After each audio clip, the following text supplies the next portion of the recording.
Hi guys, welcome to I dream. నేను మీ Chanakya. And Umamaheshwara ఉగ్ర రూపస్యతో మన తెలుగు తెరకి పరిచయమైన తర్వాత మరి ఎన్నో మూవీస్ కూడా చేసుకుంటూ ఇప్పుడైతే సారంగపాణి జాతకం ఆ జాతకానికి సంబంధించి నాది కూడా ఒక పార్ట్ ఉందని చెప్పేసి మరి ఇప్పుడు వచ్చేస్తుంది. మరి ఆ మూవీ హీరోయిన్ రూప, ఇప్పుడు రూప మనతో పాటు ఉంది. అసలు ఆ జాతకంలో ఏమన్నా లెక్కలు బొక్కలు ఇంకేమైనా ఉన్నాయా అడిగి తెలుసుకుందాం. రూప, హాయ్ చాణక్య. ఎలా ఉన్నారు రూప? I'm good. మీరు ఎలా ఉన్నారు? చాలా బాగున్నాను. మూవీస్కి రాకముందు నుంచే మీరు మంచి ఫేమస్ ఒక డాన్సర్గా. అండ్ డాన్సర్ మరి డాక్టర్గా టర్న్ అయిందని చెప్పేసి అందరూ అనుకుంటూ టీవీలో కూడా చూసాం మేము ఇది. దెన్ లేటర్ హీరోయిన్ అయిపోయారు. ఈ జర్నీ ఎలా ఉంది? It's beautiful. వెనక్కి తిరిగి చూసుకుంటే లైక్ చిన్న చిన్న స్టెప్స్తో, బేబీ స్టెప్స్తో ఈరోజు ఇక్కడ దాకా రావడం, ఇట్ ఫీల్స్ హ్యాపీ. చాలా అంటే మరింత వర్క్ చేయాలి లైఫ్లో అని ఇన్స్పిరేషన్ ఇస్తుంది. ఓకే, ఇంకా వర్క్ చేయాలంటే ఏం చేయాలని, లైక్ అంటే ఏ గోల్ని సెట్ చేసుకున్నారు ఏంటనుకోవచ్చు? అంటే లైక్ ఆల్వేస్ ఒక మెట్టు ఎదగాలని ఉంటుంది కదా దేనిలో అయినా కూడా. సో అట్లాగా like be it cinema, be it my studies or anything, like excel అవ్వాలని ఉంటుంది కదా. అండ్ మచ్ మోర్ ఇంకా లార్జర్ సినిమా మేబీ, ఇంకా మీ with different kind of characters చేసేలాగా, సో దట్ జనాలకి నేను ఏం చేయగలను అనేది ఇంకా అందంగా పోర్ట్రే చేసే విధంగా అట్లా. ఓకే, సారంగపాణి జాతకం, ఇంతకు ఈ మూవీలో ఆపర్చునిటీ ఎలా వచ్చింది? ఇంతకు మిమ్మల్ని ఎలా క్యాచ్ చేశారు ఇంద్రగంటి మోహన్ కృష్ణ గారు? సార్ యాక్చువల్లీ నాకు one of my favourite film makers అండి Indraganti sir. I think he is like ఎట్లా అంటే ఆయన క్యారెక్టర్స్కి, ఫీమేల్ క్యారెక్టర్స్కి చాలా ఇన్నర్ బ్యూటీ కూడా ఉంటుంది, not only the outer beauty. He shows like వాళ్ళని ఏమని చెప్పాలంటే వాళ్ళకు ఒక ఆత్మాభిమానం ఉన్న ఆడపిల్లలుగా చూపిస్తారు. ఇట్స్ నాట్ లైక్ బ్రెయిన్లెస్గా ఏదో క్యూట్ స్టఫ్ చేసుకుంటూ అట్లా తిరుగుతున్న క్యారెక్టర్స్ ఉండవు. సో అది నాకు చాలా నచ్చుతుంది ఆయన సినిమాలో. మెయిన్గా అయితే హీరోయిన్కి కూడా ఒక బలమైన క్యారెక్టరైజేషన్ అనేది కూడా ఉంటుంది, స్టోరీ బలమైన క్యారెక్టరైజేషన్ ఉంటుంది. సో అది నాకు చాలా నచ్చుతుంది సినిమాలో. He's one of my favourite film makers అండి. ఉమామహేశ్వర ఉగ్ర రూపస్య రిలీజ్ అయినప్పుడు సార్ యాక్చువల్లీ ట్వీట్ చేశారు అప్పుడు సినిమా చాలా నచ్చింది అని. And at the same time this girl did a great job అని చెప్పి నన్ను మెన్షన్ చేశారనమాట. సో నాకు అప్పుడు ఐ లైక్ చాలా ఎగ్జైటింగ్ మూమెంట్ నాకు అది. అంటే మీరు గొప్ప అంటే అడోర్ చేసి మీరు అలా చూసే ఒక పర్సన్ నుంచి ఒక కాంప్లిమెంట్ రావడం అనేది ఇట్స్ స్పెషల్ థింగ్ కదా. సో అప్పుడు నేను సార్ని థ్యాంక్ చేశాను, thank you so much sir అని థ్యాంక్ చేశాను. అప్పుడు లైక్ ఏదైనా ఒక మంచి స్క్రిప్ట్ ఉంటే డెఫినెట్లీ వర్క్ చేద్దాం అన్నట్టుగా చెప్పారు సార్. నేను పర్సనల్గా లోపల ఏమనుకున్నానంటే అలా మామూలుగా అంటారు కదా అందరూ, ఓకే అలా అన్నారు, థ్యాంక్ యూ సార్ నేను అనుకున్నా. నాట్ అంటే సీరియస్లీ ఆయన నన్ను మైండ్లో పెట్టుకున్నారన్న విషయం నేను ఎక్స్పెక్ట్ చేయలేదు. సారంగపాణి జాతకంకి వచ్చేసరికి నాకు ఒక రోజు కాల్ వచ్చింది సార్ నుంచి, రూపా ఇలాగా ప్రియదర్శి ఇలాగా ఒక film comedy entertainer we're planning, so would you be okay ఇలాగ స్టోరీ వినడానికి, లైక్ స్టోరీ వినడానికి కనుక వుడ్ యు బి ఓకే చేద్దామా అని.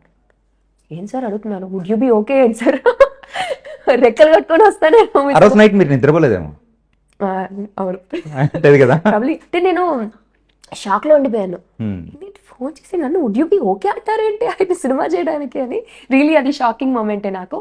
So yeah, so after that film ఆయన అంటే he told me also like ఖచ్చితంగా అంటే కాస్ట్ చేయాలి ఆయన ఫిలిమ్స్లో అని. మేబీ మైథిలి క్యారెక్టర్కి ఆయన he could see me in that character, relate చేసుకోగలిగారు, రూపా అయితే చేయగలదు అని. సో అట్లాగా ఈ సినిమాలోకి మనం ఎంటర్ అయిపోయాను అనమాట. ఓకే, అండ్ ప్రీవియస్గా మీరు చేసిన మూవీస్తో కంపేర్ చేసుకుంటే ఈ మూవీలో కొంచెం మోడర్న్గా కనిపించినట్టు అనిపిస్తుంది. అవునా? అంతేనా? ఓకే అనుకుంటా.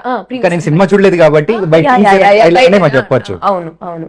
సో అది ఎలా అనిపించింది? అంటే ఆ characterization it's very important because తను అంటే ఇప్పుడు కాలేజ్ స్టూడెంట్ చుడిదార్లు వేసుకుని తిరగడానికి అట్లా కాదు. తను she's a educated person and she's manager in a showroom, work చేస్తున్న అంటే హయ్యర్ పొజిషన్ లో ఉంది తను. తన క్లోదింగ్ సాఫిస్టికేటెడ్ గా ఉంటుంది, అంటే చాలా ఇప్పుడు well educated, but that to well educated family. అంటే మంచి పెద్ద ఫ్యామిలీ నుంచే వచ్చింది, మంచి కొంచెం అప్పర్ మిడిల్ క్లాస్, తన ఇల్లు అది మంచి హైఫై ఫ్యామిలీ నుంచే వచ్చింది కదా. సో తనకి తగ్గట్టే తన డ్రెస్సింగ్ సెన్స్ అనేది ఉంటుంది కదా, లైక్ ఆ బాసీ స్టైల్ని క్యారీ చేసేందుకు ఒక బాసీ లేడీ కదా. సో అది క్యారీ అయ్యేందుకే మోస్ట్లీ కార్డ్ సెట్స్ అట్లాంటివి ఉంటుంది అండ్ మచ్ మోర్ స్టైలిష్ వేలో ఉంటుంది. బట్ ఏ స్టైలిష్గా ఏ మోడర్న్ వేర్ వేసినా తన డ్రెస్సింగ్ సెన్స్ ఎప్పుడు ఆ ఎలిగెన్స్ ఎక్కడ మిస్ అవ్వదు. అట్లనే అది ప్లాన్ చేశారనమాట. కానీ ఒక డిఫరెంట్ రూపాన్ని చూసినట్టు అనిపిస్తుంది ఈ మూవీలో. Oh really? యా, అంటే ప్రీవియస్ మూవీస్తో ఈ మూవీస్లో రూపాలో ఈ టైప్ ఆఫ్ క్యారెక్టరైజేషన్ అంటే బాసీ కైండ్ ఆఫ్ లుక్స్ అనేది కూడా ఉన్నాయా అనేది బాగా పరిచయం చేశారు ఇంద్రగంటి గారు. అండ్ అలాగే దర్శి గారితో యాక్ట్ చేయడం ఎలా అనిపిస్తుంది? ఆయన ఫుల్ ఒక పటాక్లా ఉంటారు. ఏంటంటే ఏదైనా నోట్లోంచి ఏదైనా ఒక డైలాగ్ వస్తుందంటే it's a kind of punch, కానీ ఒక అందరికి నవ్విచ్చే టైప్లో ఉంటారు. మరి ఆయనతో పోటీ పడి యాక్ట్ చేశారా, లేకపోతే any trouble have you faced anything? No, first of all ఎలా చెప్పాలి, దర్శి ఈజ్ లైక్ వెరీ ఏమని చెప్తారంటే, ఫస్ట్ ఒక యాక్టర్ కంఫర్టబుల్ ఉన్నారా అతనితో చేస్తున్నప్పుడు, భయపడుతున్నారా, లేకపోతే ఇప్పుడు ఏదైనా ఒక చిన్న సీక్వెన్స్ ఉందా, ఇదిగో రూపాయి ఇలా చేస్తుంటాను, ఇస్ దిస్ ఓకే, ఇట్లాగా నేను ఇంప్రూవైజ్ చేశాను అని అంత కంఫర్ట్ జోన్ ఇస్తారు చేసే యాక్టర్కి. And at the same time మీరు చెప్పినట్టు ఫుల్ ఫన్ ఉంటుంది. అంటే హోల్ సెట్ అలా ఉంది. లైక్ వెన్నెల్ కిషోర్ గారు కానీ, వైవా హర్ష గారు కానీ, శ్రీనివాస్ అవస్ట్రాల గారు కానీ, మాకు రామోజీ ఫిలిం సిటీలో we had a big schedule అన్నమాట. మొత్తం యాక్టర్స్ అందరూ ఒక 40 యాక్టర్స్ ఉంటారేమో, సీనియర్ యాక్టర్స్ అందరం మేము ఒక చైర్, రౌండ్ టేబుల్ చైర్, పెద్ద చైర్, పెద్ద రౌండ్ అన్నమాట, రౌండ్ టేబుల్ కాన్ఫరెన్స్ లాగా పెట్టుకొని అందరూ ఫుల్ బాతాకాని నడుస్తూ ఉండేదన్నమాట. షూట్ లోనా లేకపోతే ఎట్లా? అంటే గ్యాప్ లోనా? జరుగుతున్నప్పుడు గ్యాప్స్ లో మనకి గ్యాప్ వస్తుంది కదా. సో ఎవరి క్యారవన్స్ లోకి వాళ్ళు అలా వెళ్ళిపోయేవాళ్ళు కాదు. అక్కడే ఉంటది, బోర్ కొడుతుందని ఇక్కడ ఏదో ఫ్యామిలీ పిక్నిక్ లాగా అందరూ అక్కడ కూర్చొని, నరేష్ గారు అయితే వాళ్ళ హోమ్ ఫుడ్ పంపించేవాళ్ళు, ఫిల్టర్ కాఫీస్ పంపిస్తుండేవాళ్ళు. కిషోర్ గారు use to send sugar less ice cream something అట్లాగా. అలా అందరూ షేర్ చేసుకుని లిటరలీ ఒక పిక్నిక్ వైబ్ ఉండేది. అండ్ అందరూ స్పాంటేనియస్ గా ఫుల్ ఏమని చెప్పాలి, కామెడీ టైమింగ్ ఉన్న యాక్టర్స్ వాళ్ళంతా. సో ఒకళ్ళ తర్వాత ఒకళ్ళు పంచులు పడిపోతూనే ఉంటాయి మాట్లాడుతుంటే. So I think whole set was completely funny. And Darshi, I liked his, I mean like Pelli Choopulu ఒక చిన్న డైలాగ్తోనే వైరల్ అయిపోయింది తన టైమింగ్ అనేది, అంత నచ్చేసింది ఆడియన్స్కి. బట్ నాకు బలగంలో ఐ వాజ్ అమేజ్డ్, ఒక డిఫరెంట్ యాక్టర్ని చూసాము దర్శిలో. సో నాకు చాలా నచ్చింది బలగం సినిమా. తర్వాత తను script choices, save the tigers అని చేశారు. అయితే చాలా మంది ఫ్యామిలీ ఆడియన్స్ కనెక్ట్ అయ్యారు సేవ్ ది టైగర్స్కి. సో అలాగా ఈ slowly choosing right films for himself. Mallesham చాలా బాగుంటుంది సినిమా. మళ్ళీ అలాగా తను రెండు కమర్షియల్ సినిమా అండ్ ఆర్ట్ సినిమాని రెండింటిని బ్యాలెన్స్ చేసుకుంటూ మంచి మంచి చాయిసెస్తో ముందుకు వెళ్తున్నారు కదా.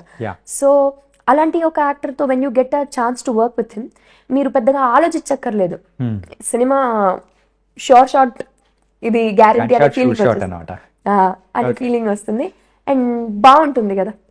సో ఇప్పుడు ఆఫ్టర్ కరోనా చూసుకుంటే మూవీ ప్రేక్షకుల అభిరుచి మూవీస్ చూడడంలో కూడా కంప్లీట్ మారిపోయింది. So they are liking the all kind of cinemas.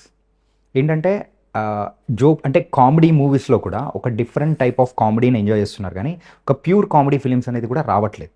So మెయిన్గా సారంగపాణి జాతకం ఈ మూవీకి అండ్ వేరే టైప్ ఆఫ్ కామెడీ మూవీస్కి the difference ఏమనుకోవచ్చు?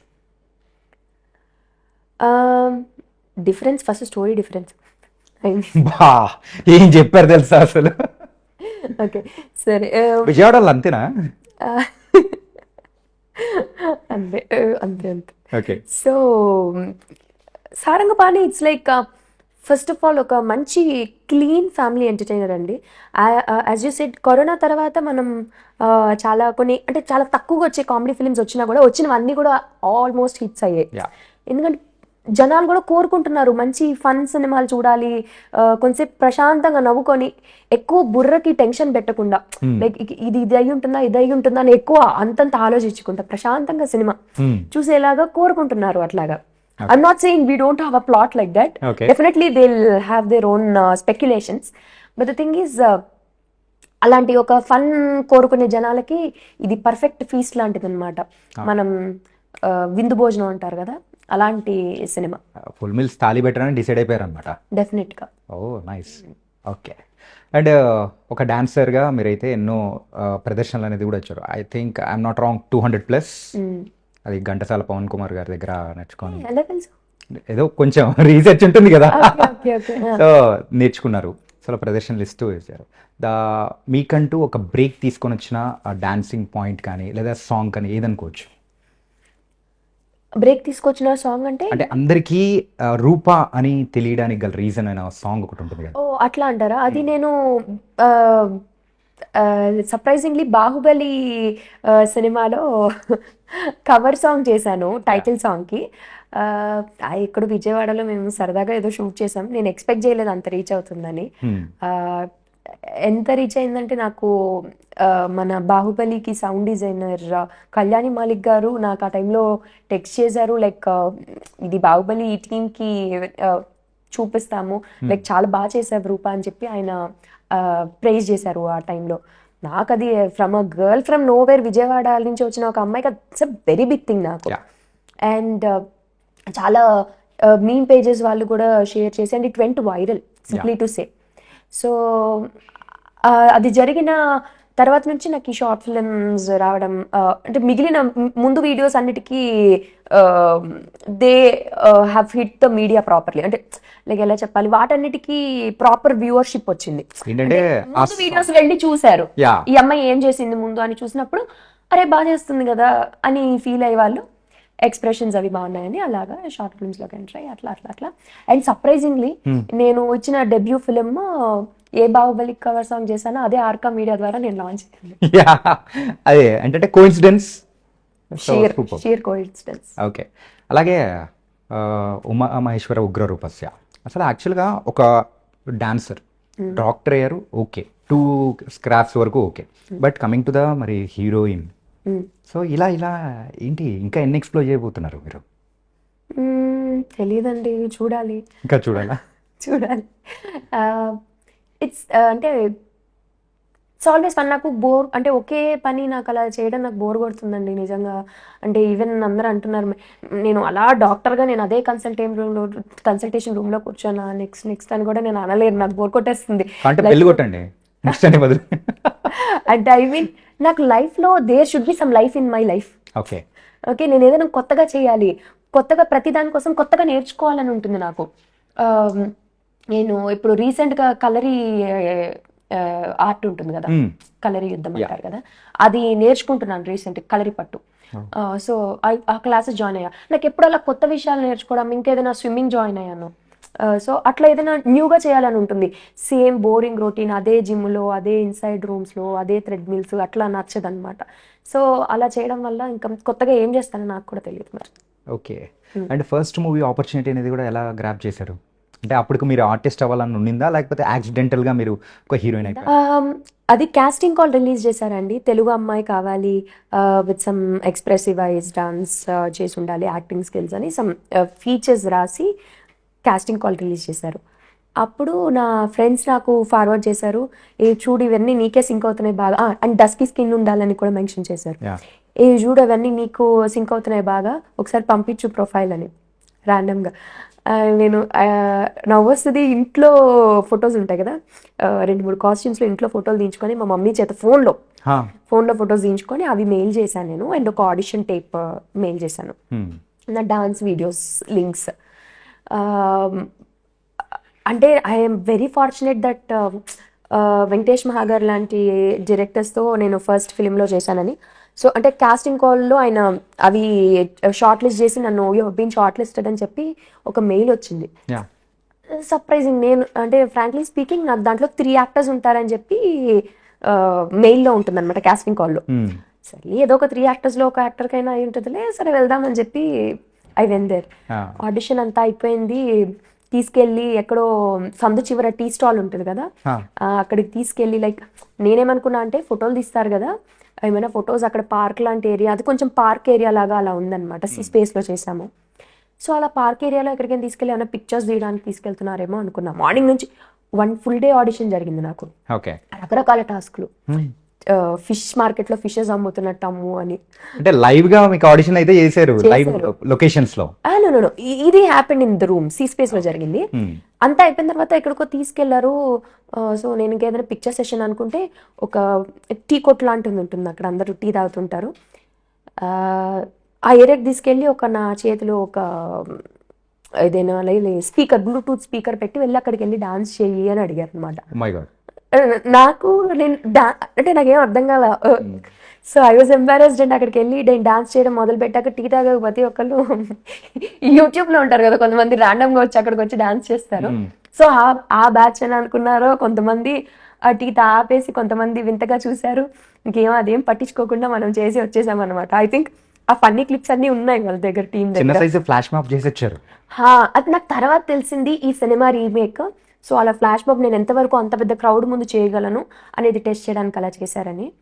So that's how I got in to that film అండి. డస్కీ స్కిన్ గురించి మాట్లాడారు కదా. సో చాలా మంది అందం అంటే ఓన్లీ ఫెయిర్ స్కిన్ అని కొంతమంది పర్సెప్షన్ లో కూడా, అంటే డస్కీ స్కిన్ ఉన్న అమ్మాయిలు కూడా అందంగా ఉంటారు. అందం అనేది స్కిన్ కలర్ని బట్టే అని అనుకుంటూ ఉంటారు. సో అలాంటి వాళ్ళకు మీరేం చెప్తారు? అంటే దేర్ ఆర్ సక్సెస్ఫుల్ యాక్ట్రెసెస్ డస్కీగా ఉండి కూడా ఎక్సెల్ అయిన చాలామంది యాక్టర్స్. అండ్ నేను పర్సనల్గా నాకు ఒక హెల్దీ స్కిన్ ని ప్రిఫర్ చేస్తా. What ever the skin tone is, me skin ఎప్పుడు హెల్దీగా, మీరు ఇన్సైడ్ ఎప్పుడు హ్యాపీగా ఉన్నారనుకోండి, అది మీ స్కిన్లో రిఫ్లెక్ట్ అవుతుంది. మీ స్కిన్ చామ్ అయి షైన్ అవుతుంది. అది ఇంపార్టెంట్ రాదర్ దాన్ మీరు ఫేర్గా ఉండి లోపలంతా బాధ పడుతూ పేల్ స్కిన్తో ఉండే కన్నా హ్యాపీగా ఉండండి, హైడ్రేట్ చేసుకోండి మీ స్కిన్ అని అయితే చెప్పగలను. And I don't think so being dusky is a problem, అది ఒక ప్రాబ్లం అని. సో యా అట్లా. ఓకే. ఇంతకు జాతకాలు మీరు నమ్ముతారా? నేనా? నాకు అంటే కరెక్ట్గా చెప్తే నమ్ముతాను. కరెక్ట్గా చెప్తున్నారా లేదా? కరెక్ట్గా అంటే ఐ మీన్ నాకు మంచిగా, అంటే నాకు పాజిటివ్గా మీరు ఒక కారణ జన్మరాలు, నీ జాతకం లక్షల్లో ఒకళ్ళకు ఉంటుంది అలాంటిదైనా చెప్తే. కోట్లలో వద్దా? లక్షలు పెట్టుకుందాంలేండి. లక్షల్లో అనుకున్నాం. ఓకే. మరి కోట్లు అంటే అత్యాశ అవుతుంది. ఓకే. అలా చెప్తే నమ్ముతాను. ఇంకా నెక్స్ట్ అంతా అమ్మ ఎంత శనియే ఇది అన్నారనుకోండి, అక్కడి నుంచి నేను నమ్మను. ఓకే. అట్లా యూజువల్గా మిడిల్ క్లాస్ ఫ్యామిలీస్ ఎవరైనా ఉన్నారంటే ఆ జాతకాలను నమ్మడం కానీ, డైలీ మరి హారోస్కోప్ ఎలా ఉందా ఏంటి అనేది చూసుకునే సందర్భాలు ఉంటాయి. మీరు కూడా అలా చూసుకునే ఉంటారు? జాతకాలు అంటే హారోస్కోప్ చూసేవాళ్ళం అప్పుడప్పుడు, అదే డైలీ అదే పని మీద పెట్టుకొని చూడ, అప్పుడప్పుడు హారోస్కోప్ చూస్తాను. అదే చెప్తున్నాగా, ఈరోజు డే అద్దరిపోతుంది అన్నారు అనుకోండి, మంచి ఆనందంతో వెళ్ళిపోతుంది. ఈరోజు డే సరిగ్గా ఉండదు మీకు, జాగ్రత్త అన్నారు అనుకోండి, ఎందుకు ఉండదు, ఇప్పుడు షేస్ చూపిస్తా చూడు, అవతలకి పడే పేపర్ అవతలకి పడేసి లైక్ మచ్ మోర్ ఎనర్జీతో ముందుకెళ్తా. ఇది నిజం చేయకూడదు అని. మరి సారంగపాణి జాతకం ఎలా ఉండబోతుంది? మీరు వచ్చి ఏమన్నా అల్లకల్లోలం చేయబోతున్నారా? ఎవరన్నా మర్డర్ చేయించబోతున్నారా ఏంటి? అల్లకల్లోలంలో తీసుకెళ్లి పడేశారండి మమ్మల్ని.